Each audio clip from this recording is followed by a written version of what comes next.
On April 6, 2026, 4 astronauts looked out the windows of NASA's Orion spacecraft and saw something no human had witnessed since 1972, the far side of the moon, filling the glass. The Artemis II mission just completed its historic lunar flyby, and almost immediately, a very old question came roaring back online. If we could barely go back to the moon now, how on earth, literally, did we land on it in 1969? Today we're here to ask the question millions still whisper. Did we really go, or did we fake it right here on Earth? Let's start with what just happened, because it's genuinely extraordinary. Artemis II launched from Kennedy Space Center on April 1, 2026, the second flight of NASA's LAND system and the first crewed mission of the Orion spacecraft. The crew, NASA astronauts Reid Wiseman, Victor Glover, and Christina Koch, alongside Canadian Space Agency astronaut Jeremy Hansen. Yesterday, Orion reached its closest approach to the moon, about 4,067 miles above the lunar surface, traveling at over 60,000 miles per hour relative to Earth. To put that in perspective, that's fast enough to circle the Earth in under 30 minutes. This was NASA's first astronaut moonshot since Apollo 17 in 1972, more than half a century ago. The crew set a new human spaceflight record, 252,756 miles from Earth, 4,111 miles further than the Apollo 13 mission in 1970. And critically, this was a flyby. Artemis II did not land. That's coming with Artemis IV, currently targeted for 2028. So why didn't they just land this time? That's actually the heart of the conspiracy theorists' argument, and it's worth taking seriously. On July 16, 1969, NASA launched Apollo 11. It carried astronauts Neil Armstrong, Buzz Aldrin, and Michael Collins into lunar orbit. Armstrong and Aldrin entered the lunar module, descended to the surface, and Armstrong became the first human to walk on the moon. The pair planted an American flag, placed a plaque, took photographs, and conducted scientific tests before safely returning to Earth on July 24th. 6 successful crewed landings followed. The last was Apollo 17 in December 1972. So here's the conspiracy theorists' logic. If America landed on the moon 6 times in the late 1960s and early 1970s, why is NASA, with 50 more years of technology, only doing a flyby now? Doesn't that suggest we never actually landed in the first place? The answer has nothing to do with capability. It has everything to do with priority and funding.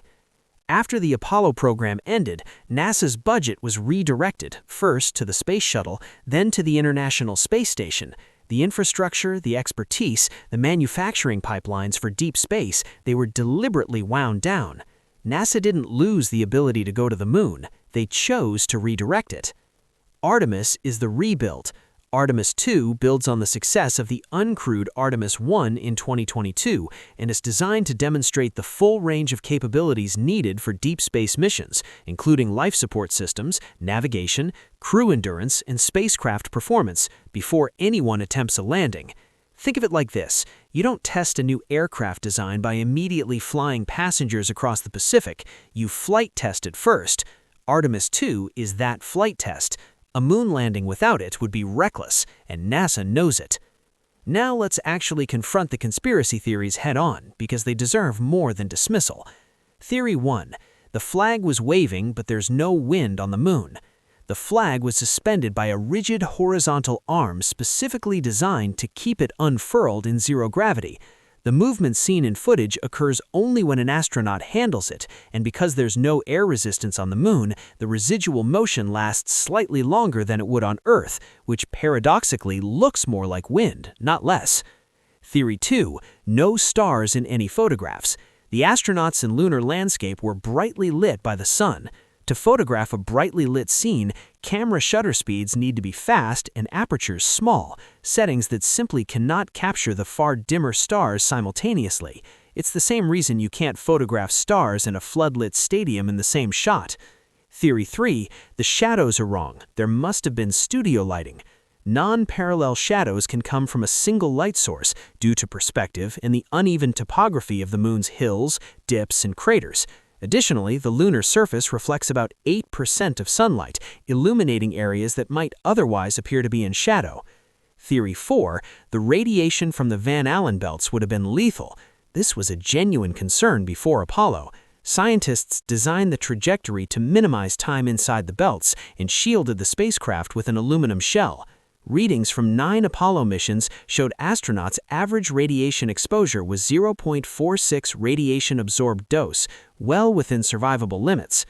Theory 5, the lunar module's 10,000-pound thrust engine should have blasted a huge crater and blown dust everywhere, yet photos show the ground directly beneath the lander is untouched, footprints crisp as if someone gently placed them. On Earth, rocket exhaust in a vacuum chamber test kicks up massive debris. Why not on the moon? Theory 6, many believe Stanley Kubrick directed the hoax. He had just perfected realistic space footage for 2001: A Space Odyssey, using front-screen projection and low-motion wire work. Rumors say NASA approached him after the film. Some footage even seems like a C stage marker on a rock, a classic film set mistake. Kubrick's wife later joked about it. Coincidence or confession?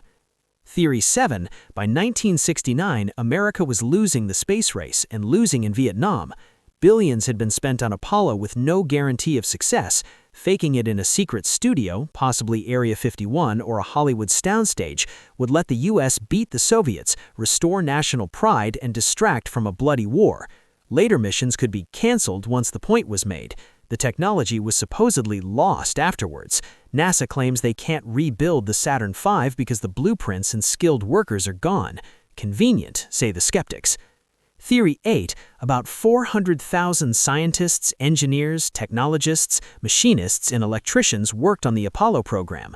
The idea that every single one of them would maintain silence over 50 years strains any notion of plausibility. And then there's the strongest evidence of all.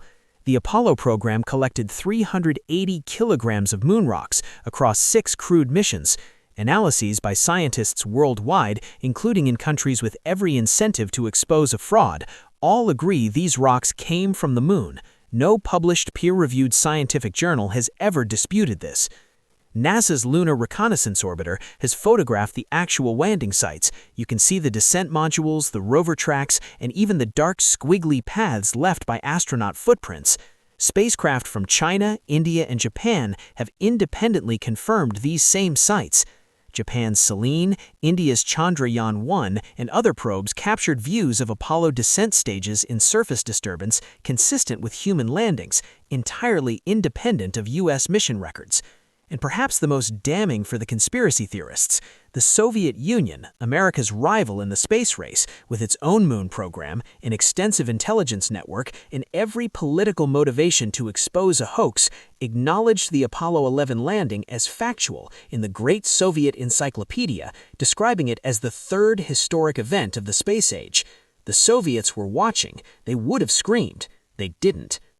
Artemis II isn't evidence that Apollo was fake. It's evidence of what it actually takes to return humans to deep space after a 50-year gap, the painstaking, methodical, expensive work of rebuilding that capability responsibly. If this analysis was useful, like and subscribe. Drop your take in the comments. Do you think the moon landing was a hoax? I'll see you in the next one.